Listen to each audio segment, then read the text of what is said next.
Bonjour de nouveau. Il est temps alors de commencer. Nous voilà arrivés à la dernière séance de notre journée. Il s'agit de la clinique de la parole.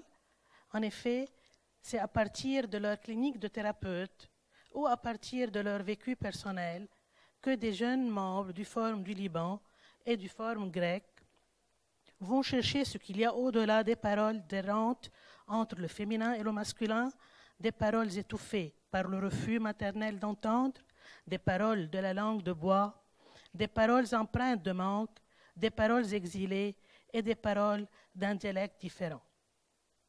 Je vous invite à écouter leurs réflexions qui vont nous mener de la langue, un seul mot, au langage, à la parole, au dialecte, à la surdité, à l'équivoque du corps. C'est Pascal qui va commencer. Pascal, elle est psychothérapeute et membre du forum. Le titre de son exposé est « Il versus elle ». À vous la parole, Pascal. Bonjour. Bonjour. Donc, mon titre, c'est tu, pronom masculin, ente, versus pronom féminin, enti. Donc, dans la langue arabe, les phonèmes a et i marquent la différence entre masculin et féminin dans l'utilisation des pronoms de la deuxième personne ainsi que dans le discours subjectif à la première personne. Donc, Heidegger fait un usage métaphysique de la parole. La parole dirait l'être. Jacques Lacan, inspiré par cette approche, déclare alors « La psychanalyse n'a qu'un médium, la parole du patient ». La Spaltung, la division du sujet de l'inconscient entre langage et jouissance du corps, est difficile à traiter au niveau clinique. Pour Lacan, je le cite, l'expérience analytique n'est pas décisivement objectivable. Elle implique au sein d'elle-même l'émergence d'une vérité qui ne peut être dite, puisque ce qui la constitue, c'est la parole, qu'il faudrait en quelque sorte dire la parole elle-même, et que la parole ne peut pas se saisir elle-même. Fin de citation. Dans ce texte, je propose d'essayer de comprendre la parole de Alia et de Maya, deux femmes transgenres, dans leur emploi, en parlant d'elles-mêmes, des pronoms masculins et féminins, distinctifs en langue arabe, en me questionnant sur leur emploi des pronoms enta et anti. Alia et Maya sont toutes les deux des femmes transgenres, c'est-à-dire elles sont nées hommes, s'identifient comme femmes et veulent faire les modifications corporelles nécessaires et devenir transsexuelles. Alia a 35 ans, je travaille avec elle depuis 2 ans, une fois par semaine, face à face, et Maya a 30 ans, je travaille avec elle depuis 1 an. Les signifiants pronoms masculins et pronoms féminins pour Alia et Maya. Au départ, Alia et Maya sont venues avec la même demande, entamer un traitement de remplacement hormonal. Quand je les ai rencontrées la première fois, je leur ai demandé leur préférence de pronoms, ainsi que je le fais habituellement, masculin ou féminin. Toutes les deux m'ont répondu. Je préfère que vous vous adressiez à moi au féminin, puisque je suis une femme. Je souligne que lorsqu'elle parle d'elle-même, Alia le fait tantôt au masculin et tantôt au féminin, en se référant ainsi à son vécu subjectif. À plusieurs reprises, je lui renvoyais le pronom masculin en m'adressant à elle.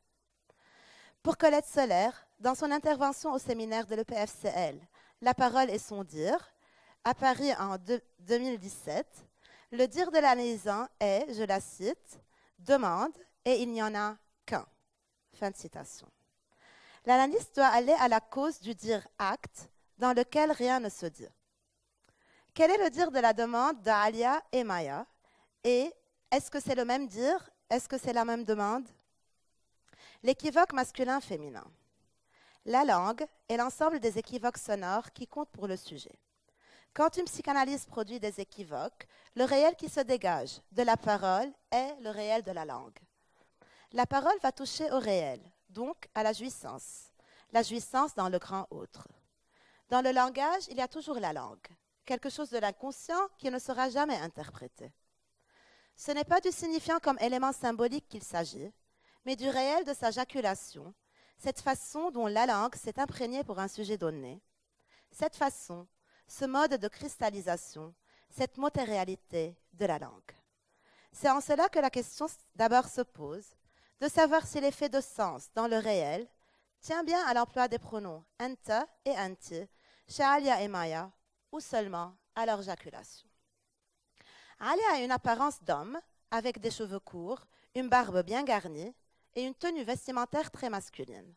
Elle tente de renforcer un moi masculin et sa démarche est appuyée. Alia a déjà été mariée pour quelques mois avec une femme.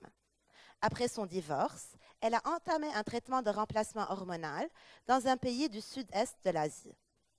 Après 2 semaines, elle a arrêté la prise d'hormones par peur de perdre la possibilité d'avoir des enfants. Elle dit vouloir reprendre les hormones après avoir gelé son sperme. Alia est homme en public et femme en privé. Elle est sans emploi depuis plus que 2 ans, n'a pas d'amis ni de vie sociale. Elle passe par des périodes où elle essaie de vivre pleinement en tant qu'homme, en public et en privé, et d'autres où elle est femme, en secret. Elle ne relève pas l'erreur lorsque je lui adresse la parole avec anta, le pronom masculin.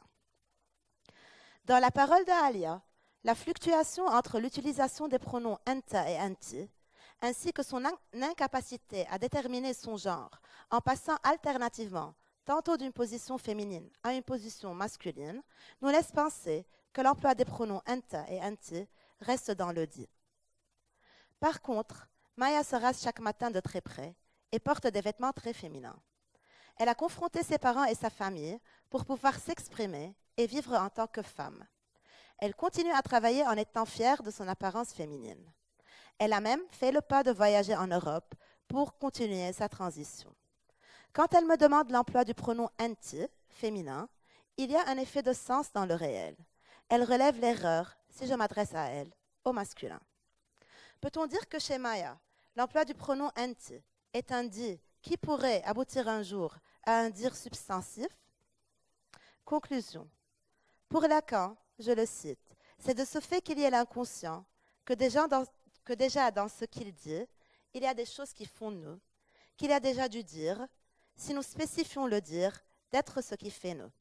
Fin de citation. Pour Solaire, dans l'analyse, c'est de lui, le dire, que se fait le trajet vers l'un dire de l'une jouissance borroméenne.